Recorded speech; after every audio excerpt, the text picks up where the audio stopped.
Hi, students, let's get started with the subject Hindi, Chapter 8. नए मेहमान। किराए के एक छोटे से मकान में अनेक असुविधाओं और गर्मी से परेशान घर के लोग रात में सोने की तैयारी कर रहे हैं। तभी अचानक दो ऐसे मेहमान आ जाते हैं जिन्हें घर का कोई व्यक्ति नहीं जानता है। मान ना मान में तेरा मेहमान वाली स्थिति हो जाती है। संकोचवश उनकी खातिरदारी में जुटा एक आधुनिक शहरी मध्यवर्गीय परिवार किन परेशानियों से जूझता है, हम इसका जीवंत चित्रण उदयशंकर भट्ट के नए मेहमान एकांकी में देख सकते हैं। स्थान, पात्र परिचय, विश्वनाथ, गृहपति, नन्हेमल, बाबूलाल, अतिथि, प्रमोद, किरण, विश्वनाथ के बच्चे, आगंतुक, रेवती का भाई, रेवती, विश्वनाथ की पत्नी। भारत का कोई बड़ा नगर, गर्मी की ऋतु, रात के 8 बजे का समय। कमरे के पूर्व की ओर 2 दरवाजे। दक्षिण का द्वार बाहर आने जाने के लिए, पश्चिम का द्वार भीतर खुलता है। उत्तर की ओर एक मेज है जिस पर कुछ किताबें और अखबार रखे हैं। पास ही 2 कुर्सियां। पश्चिम द्वार के पास एक पलंग बिछा है। मेज पर रखा हुआ पुराना पंखा चल रहा है जिससे बहुत कम हवा आ रही है। कमरा बेहद गर्म है। मकान एक साधारण गृहस्थ का है। पलंग के ऊपर 4-5 साल का एक बच्चा सो रहा है। पंखे की हवा केवल उस बच्चे को लग रही है। फिर भी वह पसीने से तर है, इसलिए वह कभी कभी बेचैन हो उठता है, फिर सो जाता है। कुर्ता धोती पहने एक व्यक्ति प्रवेश करता है। पसीने से उसके कपड़े तर हैं। कुर्ता उतार कर वह खूंटी पर टांग देता है और हाथ के पंखे से बच्चे को हवा करता है। उसका नाम विश्वनाथ है। उम्र 45 वर्ष, गठा हुआ शरीर, गेहुआ रंग, मुख पर गंभीरता का चिन्ह। विश्वनाथ, ओफ, बड़ी गर्मी है। पंखा जोर जोर से करने लगता है। इन बंद मकानों में रहना कितना भयंकर है। मकान है कि भट्टी। पश्चिम की ओर से एक स्त्री प्रवेश करती है। रेवती, आंचल से मुंह का पसीना पोंछती हुई, पत्ता तक नहीं हिल रहा है, जैसे सांस बंद हो जाएगी। सिर फटा जा रहा है। सिर दबाती है। विश्वनाथ, पानी पीते पीते पेट फूला जा रहा है और प्यास है कि बुझने का नाम नहीं लेती। अभी 4 गिलास पीकर आया हूँ, फिर भी होंठ सूख रहे हैं। एक गिलास पानी और पिला दो, ठंडा तो क्या होगा। रेवती, गरम है। आंगन में घड़े में भी तो पानी ठंडा नहीं होता। हवा लगे तब तो ठंडा कब तक इस जेलखाने में सड़ना होगा। विश्वनाथ, मकान मिलता ही नहीं।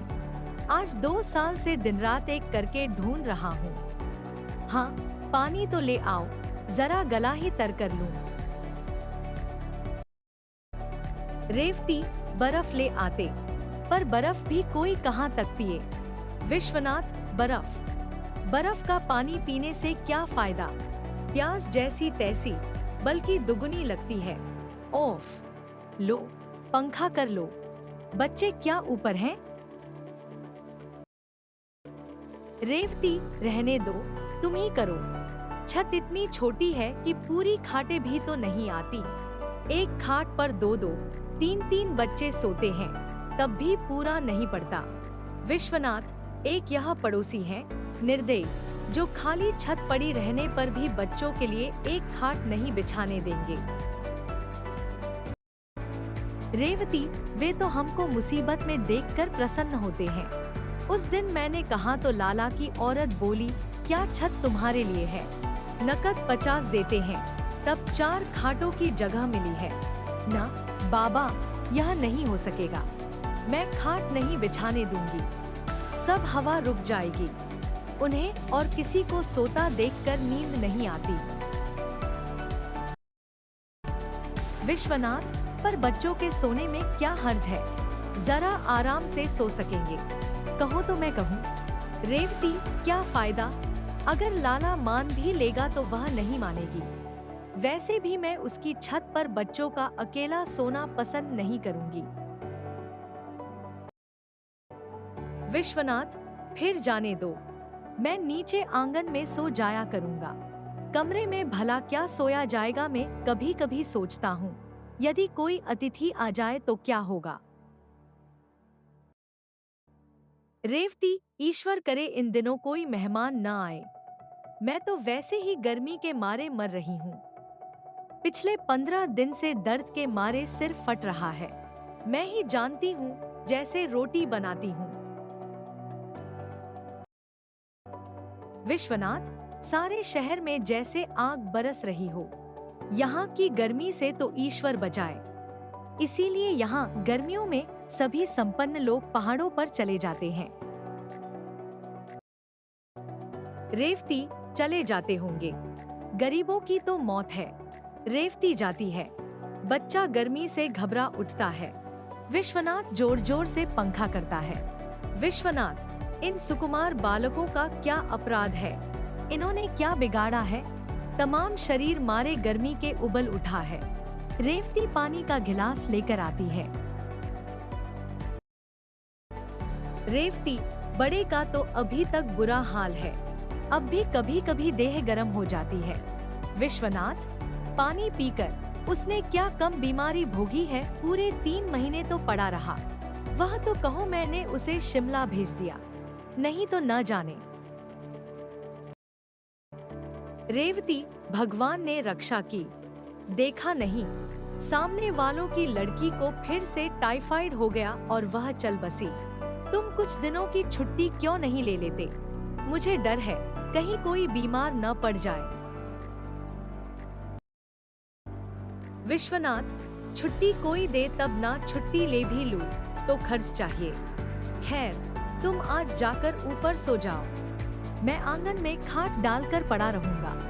बच्चे को ले जाओ, यह गर्मी में भुन रहा है। रेवती, यह नहीं हो सकता। मैं नीचे सो जाऊंगी। तुम ऊपर छत पर जाकर सो जाओ। और ऊपर भी क्या हवा है? चारों तरफ दीवारें तप रही हैं। तुम ही जाओ ऊपर। विश्वनाथ, यही तो तुम्हारी बुरी आदत है। किसी का कहना न मानोगी, बस अपनी ही हाके जाओगी। 15 दिन से सिर में दर्द हो रहा है। मैं कहता हूँ खुली हवा में सो जाओगी तो तबीयत ठीक हो जाएगी। रेवती, तुम तो व्यर्थ की जिद करते हो। भला यहाँ आंगन में तुम्हें नींद आएगी? बंद मकान, हवा का नाम नहीं। रात भर नींद न आएगी। सवेरे काम पर जाना है। जाओ, मेरा क्या है, पड़ी रहूंगी। विश्वनाथ, नहीं, यह नहीं हो सकता। आज तो तुम्हें ऊपर सोना पड़ेगा। वैसे भी मुझे कुछ काम करना है। रेवती, ऐसी गर्मी में क्या काम करोगे? तुम्हें भी न जाने क्या धुन सवार हो जाती है। जाओ, सो जाओ। मैं आंगन में खाट पर इसे लेकर जैसे तैसे रात काट लूंगी। जाओ। विश्वनाथ, अच्छा तुम जानो, मैं तो तुम्हारी भलाई के लिए कह रहा था। मैं ही ऊपर जाता हूँ। बाहर से काई दरवाजा खटखटाता है। रेवती, कौन होगा? विश्वनाथ, न जाने, देखता हूँ। रेवती, हे भगवान, कोई मुसीबत न आ जाए। बच्चे को पंखा करती है। बच्चा गर्मी के मारे उठ बैठता है, पानी मांगता है। वह बच्चे को पानी पिलाती है, पंखा करती है। इसी समय 2 व्यक्तियों के साथ विश्वनाथ प्रवेश करता है। रेवती बच्चे को लेकर आंगन में चली जाती है। आगंतुक एक साधारण बिस्तर तथा एक संदूक लेकर कमरे में प्रवेश करते हैं। विश्वनाथ भी पीछे पीछे आता है। कमीजों के ऊपर काली बंडी, सिर पर सफेद पगड़ियां। बड़े की अवस्था 35 और छोटे की 24 है। बड़े की मूंछें मुंह को घेरे हुए, माथे पर सलवट, छोटे की अधकती मूंछें, लंबा मुख। दोनों मैली धोतियां पहने हैं। बड़े का नाम नन्हेमल और छोटे का बाबूलाल है। इस हबड़दबड़ में दोनों बच्चे ऊपर से उतर कर आते हैं और दरवाजे के पास खड़े होकर आगंतुकों को देखते हैं। विश्वनाथ बड़े लड़के से, प्रमोद जरा कुर्सी इधर खिसका दो। दूसरे अतिथि से, आप इधर खाट पर आ जाइए। जरा पंखा तेज कर देना। किरण पंखा तेज करती है, किंतु पंखा वैसे ही चलता है। नन्हे एमएल पगड़ी के पल्ले से मुंह का पसीना पोंछकर उसी से हवा करता हुआ, बड़ी गर्मी है, क्या कहें। पंडित जी पैदल चले आ रहे हैं, कपड़े तो ऐसे हो गए कि निचोड़ लो। विश्वनाथ जी आप लोग। बाबूलाल चाचा मेरे कपड़े निचोड़ कर देख लो, एक लोटे से कम पसीना नहीं निकलेगा। धोती ऐसी चर्रा रही है जैसे पुरानी हो, पिछले दिनों नकद 9 रुपए खर्च करके खरीदी थी। नन्हेमल मोतीराम की दुकान से ली होगी, बड़ा ठग है। मैंने भी कुर्तों के लिए 6 गज मलमल मोल ली थी, 1.25 रुपया गज दी, जबकि नत्थामल के यहाँ 9.5 आने गज बिक रही थी। पंडित जी गला सूखा जा रहा है, स्टेशन पर पानी भी नहीं मिला, मन करता है लेमन की 5-6 बोतलें पी जाऊं। बाबूलाल मुझे कोई पिला कर देखे, 10 से कम नहीं पीऊंगा। बच्चों की ओर देखकर, क्या नाम है तुम्हारा भाई? प्रमोद। किरण। बाबूलाल ठंडा ठंडा पानी पिलाओ दोस्त, प्राण सूखे जा रहे। विश्वनाथ देखो प्रमोद, कहीं से बर्फ मिले तो ले आओ। आप नन्हेमल अपना लोटा कहाँ रखा है? थैली में ही है ना? बाबूलाल बिस्तर में होगा चाचा, निकालो क्या? और तो और बिस्तर भी पसीने से भीग गया। चाचा मैं तो पहले नहाऊंगा, फिर जो होगा देखा जाएगा। हाँ नहीं तो, मुझे नहीं मालूम था यहाँ इतनी गर्मी है। नन्हेमल देखते जाओ। हाँ साहब। विश्वनाथ क्षमा कीजिएगा, आप कहाँ से पधारे हैं? नन्हेमल अरे आप नहीं जानते, वह लाला संपतराम है, न गोटे वाले, वह मेरे चचेरे भाई हैं। क्या बताएं साहब, उन बेचारों का कारोबार सब चौपट हो गया। हम लोगों के देखते देखते वह लाखों के आदमी खाक में मिल गए। बाबू यह लो मेरी बंडी संदूक में रख दो। विश्वनाथ कौन संपतराम? बाबूलाल अरे वही गोटे वाले। लाओ ना चाचा। संदूक खोलकर बंडी रखते हुए, मालम साला तो अंटी में है ना? नन्हेमल नहीं, जेब में है, बंडी की जेब में है। अब डर की क्या बात है, घर ही तो है। विश्वनाथ मैं संपतराम को नहीं जानता।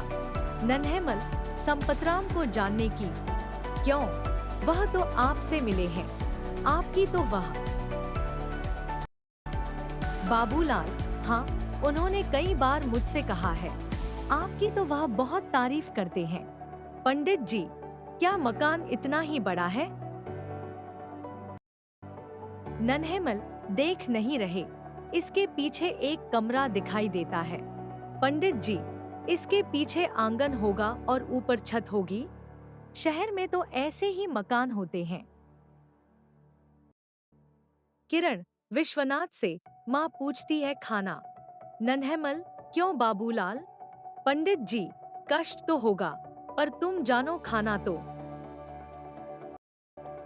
बाबूलाल बस एक साग और पूरी। नन्हेमल वैसे तो मैं परांठे भी खा लेता हूँ, पेट ही तो भरना है। शहर में आए हैं तो किसी को तकलीफ थोड़े ही देंगे। देखिए पंडित जी, जिसमें आपको आराम हो, हम फिर देखी जाएगी। नन्हेमल भूख कब तक नहीं लगेगी, सारा दिन तो गया। बाबूलाल नहाने का प्रबंध तो होगा। पंडित जी प्रमोद बर्फ का पानी लाता है। नन्हेमल, हाँ भैया, ला तो जरा, मैं तो 1.5 लोटा पानी पीऊंगा। बाबूलाल, उतना ही मैं। दोनों गटगट पानी पीते हैं। किरण, विश्वनाथ से धीरे से, फिर खाना। विश्वनाथ, इशारे से, ठहर जा जरा। नन्हेमल, पानी पीकर, अब जान में जान आई। सचमुच गर्मी में पानी ही तो जान है। बाबूलाल, पानी भी खूब ठंडा है, वाह भैया, खुश रहो। नन्हेमल, कितने सीधे लड़के हैं। बाबूलाल, शहर के हैं न। विश्वनाथ, क्षमा कीजिए, मैंने आपको। दोनों, अरे पंडित जी, आप कैसी बातें करते हैं, हम तो आपके पास के हैं। विश्वनाथ, आप कहाँ से आए हैं। नन्हेमल, बिजनौर से। विश्वनाथ, आश्चर्य से, बिजनौर से। बिजनौर में तो मैं बिजनौर गया हूँ, किंतु। नन्हेमल, मैं जरा नहाना चाहता हूँ। बाबूलाल, मैं भी स्नान करूँगा। विश्वनाथ, पानी तो नल में शायद ही हो, फिर भी देख लो। प्रमोद, इन्हें नीचे नल पर ले जाओ। बाबूलाल, तब तक खाना भी तैयार हो जाएगा। दोनों बाहर निकल जाते हैं। रेवती का प्रवेश। रेवती, ये लोग कौन हैं? जान पहचान के तो मालूम नहीं पड़ते। विश्वनाथ, न जाने कौन है। रेवती, पूछ लो ना। विश्वनाथ, क्या पूछ लूं? 2-3 बार पूछा, ठीक ठीक उत्तर ही नहीं देते। रेवती, मेरा तो दर्द के मारे सिर फटा जा रहा है। इधर पिछली शिकायत फिर बढ़ती जा रही है। पहले सोते सोते हाथ पैर सुन्न हो जाते थे, अब बैठे बैठे हो जाते हैं। विश्वनाथ, क्या बताऊं, जीवन में तुम्हें कोई सुख न दे सका। नौकर भी नहीं टिकता है। रेवती, पानी जो 3 मंजिल पर चढ़ाना पड़ता है, इसीलिए भाग जाता है। और गर्मी क्या कम है, किसी को क्या जरूरत पड़ी है जो गर्मी में भुने। यह तो हमारा ही भाग्य है कि चने की तरह भाड़ में भुनते रहते हैं। विश्वनाथ, क्या किया जाए। रेवती, फिर क्या, खाना बनाना ही होगा। पर यह है कौन। विश्वनाथ, खाना तो बनाना ही पड़ेगा। कोई भी हो, जब आए हैं तो खाना जरूर खाएंगे, थोड़ा सा बना लो। रेवती, तुनक कर, खाना तो खिलाना ही होगा, तुम भी खूब हो। भला इस तरह कैसे काम चलेगा। दर्द के मारे सिर फटा जा रहा है, फिर खाना बनाना इनके लिए, और इस समय आखिर ये आए कहाँ से हैं। विश्वनाथ, कहते हैं बिजनौर से आए हैं। रेवती, आश्चर्य से, बिजनौर? क्या बिजनौर में तुम्हारी जान पहचान है? अपनी रिश्तेदारी का कोई आदमी वहाँ रहता नहीं है। विश्वनाथ, बहुत दिन हुए, एक बार काम से बिजनौर गया था, पर तब से अब तो 20 साल हो गए हैं। रेवती, सोच लो, शायद वहाँ कोई साहित्यिक मित्र हो, उसी ने इन्हें भेजा हो। विश्वनाथ, ध्यान तो नहीं आता, फिर भी कदाचित कोई मुझे जानता हो, और संपतराम का नाम बता रहे थे, मैं जानता भी नहीं। रेवती, बड़ी मुश्किल है, मैं खाना नहीं बनाऊंगी। पहले आत्मा नहीं रहता तो फिर परमात्मा, जब शरीर ही ठीक नहीं रहता तो और क्या करूं। विश्वनाथ, क्या कहेंगे कि रात भर भूखा मारा, बाजार से कुछ मंगा दो। रेवती, बाजार से क्या मुफ्त में आ जाएगा। 3-4 रुपए से कम में क्या इनका पेट भरेगा। पहले तुम पूछ लो, मैं बाद में खाना बनाऊंगी। बाबूलाल का प्रवेश। रेवती का दूसरी ओर से जाना। बाबूलाल, तबीयत अब शांत हुई है, फिर भी पसीने से नहा गया हूँ। न जाने पंडित जी आप यहाँ कैसे रहते हैं। पंखा करता है। विश्वनाथ, 8-9 लाख आदमी इस शहर में रहते हैं और उनमें से 6-7 लाख आदमी इसी तरह के मकानों में रहते हैं। ऊपर छत पर शोर मचता है। क्या बात है? कैसा झगड़ा है? प्रमोद आकर उन्होंने दूसरी छत पर हाथ धो लिए। पानी फैल गया, इसीलिए वह पड़ोस की स्त्री चिल्ला रही है। मैंने कहा सवेरे साफ कर देंगे, इन्हें मालूम नहीं था। विश्वनाथ, तुमने क्यों नहीं बताया कि हाथ दूसरी जगह धो? प्रमोद, मैं पानी पीने चला गया था। वहाँ उषा रोने लगी।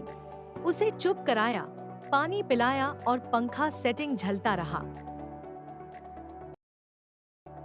विश्वनाथ, चलो कोई बात नहीं, उनसे कह दो कि सवेरे साफ करा देंगे।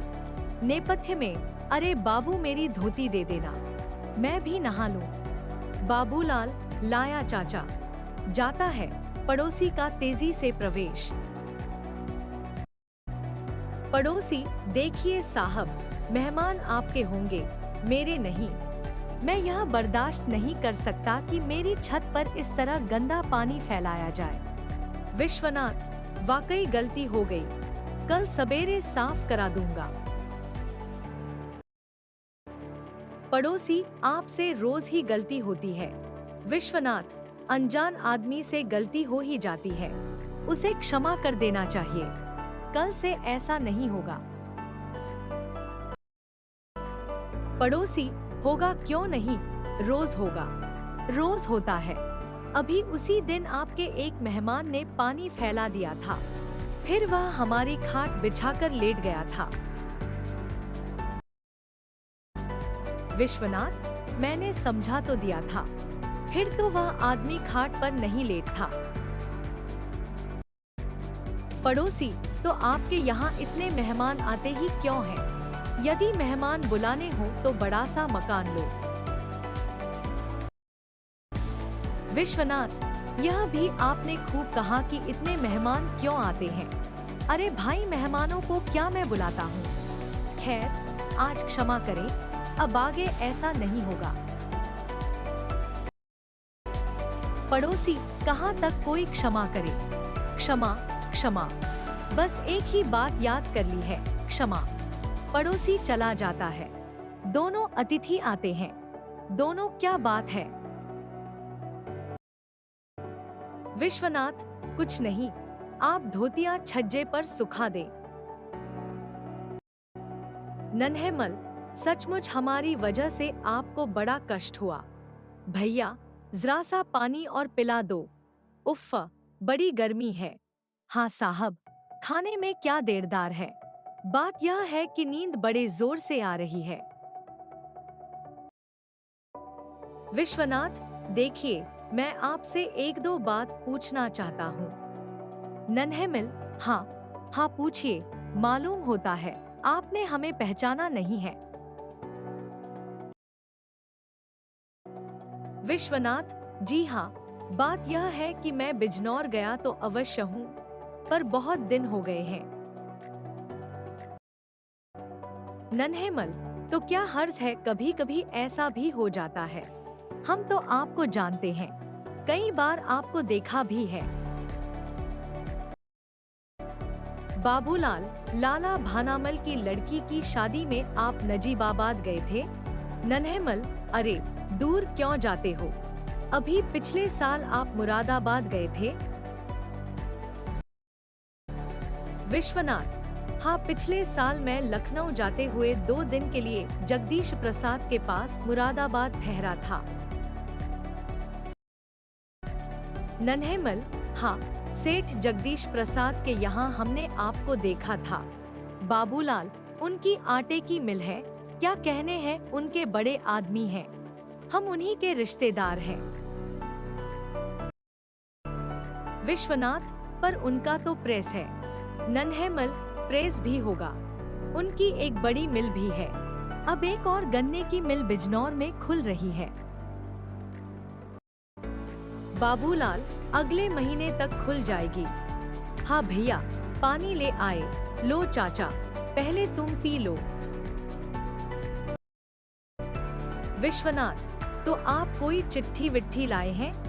दोनों सकपकाकर चिट्ठी तो नहीं लाए हैं।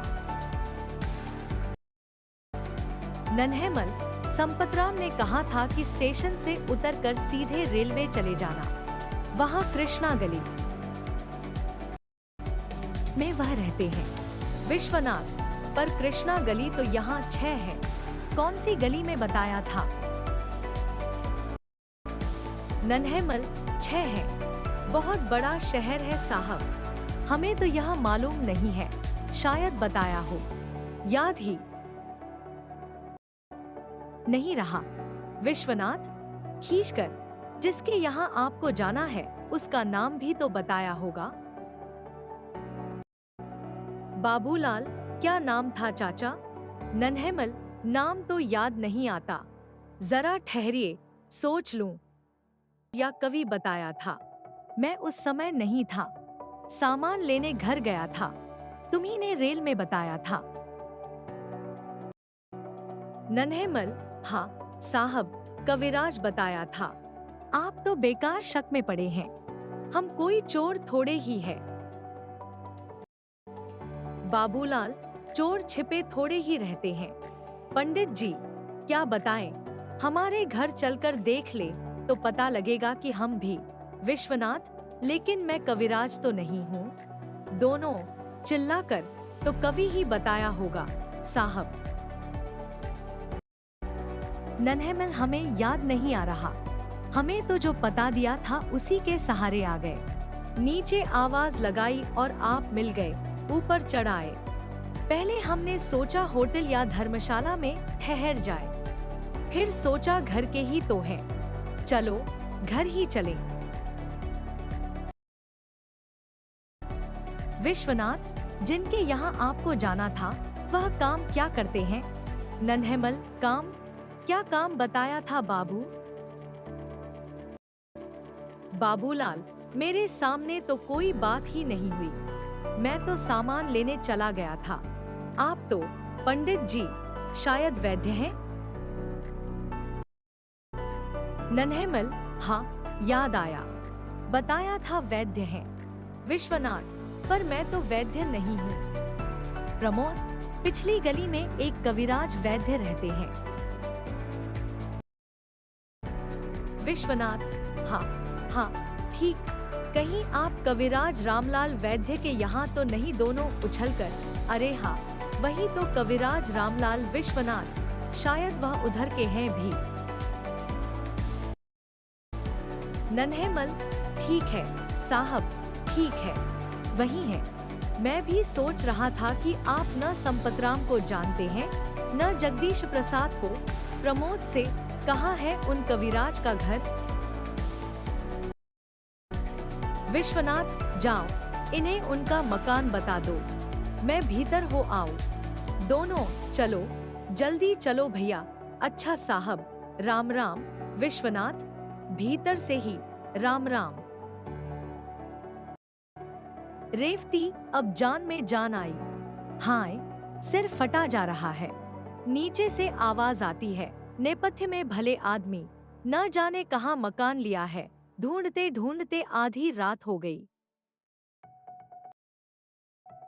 रेवती फिर प्रसन्न होकर, अरे अरे भैया है, आओ आओ, तुमने तो खबर भी न दी। आगंतुक रेवती, दोनों मिलते हैं। विश्वनाथ से, पिछले 4 घंटे से बराबर मकान खोज रहा हूँ, क्या शेट्टी मेरा तार नहीं मिला? विश्वनाथ, नहीं तो कब तार दिया था? आगंतुक, कल ही तो झांसी से दिया था, सोचा था कि ठीक समय पर मिल जाएगा। ओह, बड़ी परेशानी हुई।